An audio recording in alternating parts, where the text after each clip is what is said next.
All right, so let's talk about Pakistan's nuclear program. It's in the middle of a huge expansion, right? But the real story here isn't just about stockpiling more weapons. It's actually this fascinating paradox, a mix of really old jets and brand new high-tech ambitions. We're going to break down what's really going on using a new report from the Bulletin of the Atomic Scientists as our guide. And trust me, what it reveals is pretty surprising. Okay, so first things first, let's just hit you with the headline number. The report projects that by 2025, Pakistan's nuclear stockpile could hit around 200 warheads. Just let that sink in for a second. 200.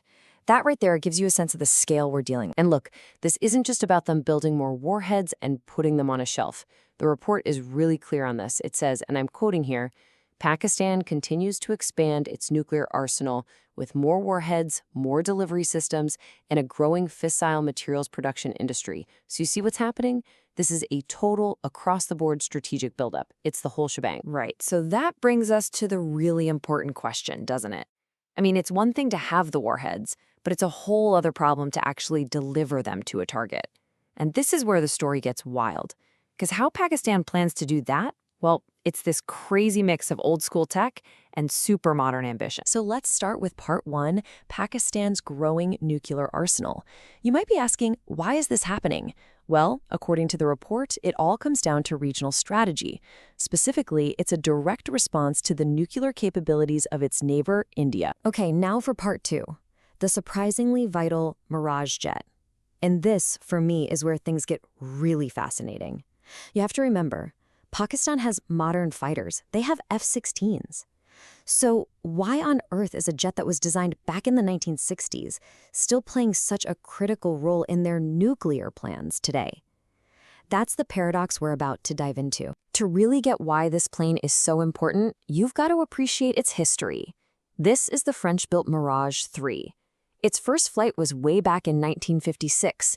It became an absolute legend during the 1967 Six-Day War, which, coincidentally, is the exact same year Pakistan brought it into their Air Force. And get this, decades later in the 90s, they were so committed to this plane, they were actually buying up second-hand Mirages from other countries just to grow their fleet. Now, here's a super important point. When we say Mirage, you have to know that the planes in Pakistan's fleet are not the same as the more advanced Mirage 2000s that India flies. They share a name, but that's about it. The Pakistani versions, the Mirage 3 and V, are older, they're designed more for ground attack, and they just have less advanced systems all around. So, back to our question, why is this old jet so darn important? Well, it's because it has two very distinct and absolutely critical nuclear jobs. First, the Mirage V variant, that's believed to be their main delivery plane for old-school nuclear gravity bombs. And then you have the Mirage 3, which has a totally different job. It's the plane they use for all the test launches of their brand new air-launched cruise missiles. Yeah, just look at their new standoff weapons, for example. You've got the Rod, with a range of 350 kilometers, and then the newer Rod 2, which can go 600 kilometers. The report points out something incredible. Every single test launch of these modern, sophisticated missiles has happened from the wing of an old Mirage 3. So there's no question. That makes it the go-to choice when these things are deployed for real. Okay, but how do you make a 60-year-old jet work for a modern nuclear mission? Well, they've given it one huge, crucial upgrade, aerial refueling. It sounds simple, but this is a total game changer. It dramatically extends their range and how long they can stay in the air, which makes them a much, much more credible nuclear threat. All right, let's zoom out for a second for part three, building a nuclear triad. Because, you see, these airplanes we've been talking about, they're just one piece of a much, much bigger puzzle. The ultimate goal here is to build a full nuclear triad. So what exactly is a nuclear triad? It's pretty straightforward, really. It just means you have a three-pronged way of delivering nuclear weapons, from the air with planes, from land with missiles, and from the sea with submarines. And why do you want that? Well, the whole point is to guarantee you can strike back. It's about having a second strike capability. It means that even if an enemy takes out one leg of your triad, say your missile silos, your planes and subs can still respond. So we've got the three legs of the triad here. Step one, air, using those Mirage jets we just talked about. Step two is land, with ballistic missiles. And step three is sea, with submarines. We've covered the air part, so now let's look at what Pakistan is doing on land and at sea. Okay, so for their land-based arsenal, it's mostly built around short to medium-range ballistic missiles like the Shaheen-2. But the real game changer, the one everyone is watching, is the newest missile they're working on, the Shaheen-3. Why? Because its stated range is an incredible 2,750 kilometers. That's over 1,700 miles. It's a huge leap in their capability. And a missile with that kind of range has some major geopolitical reach. I mean, think about it. Researchers point out that if you deployed the Shaheen-3 in the western part of Pakistan, from Baluchistan province, well, that 2,750-kilometer range is enough to put not only all of India, but even Israel within its reach.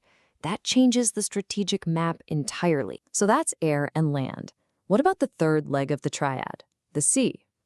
Well, to make that happen, Pakistan is in the process of buying 8 new diesel-electric submarines, and they're getting them from China. And these aren't just any submarines. They're being designed specifically to carry the nuclear-capable Babur-3 cruise missile.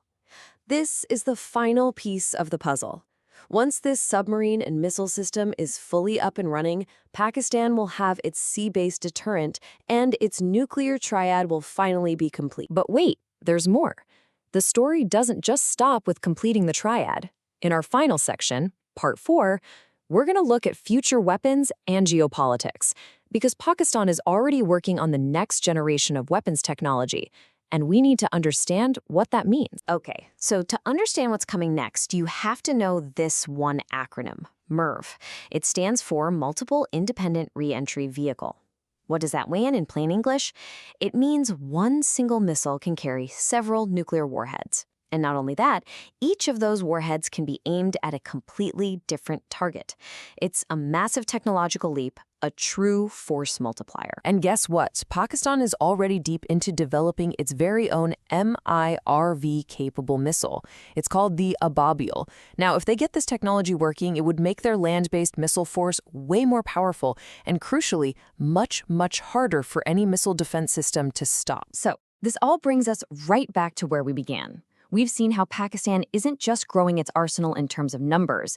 It's on the verge of completing a full nuclear triad: air, land, and sea. And at the same time, it's developing these incredibly advanced next-gen technologies like Mirage. All of this leaves us with one final and really important question to think about.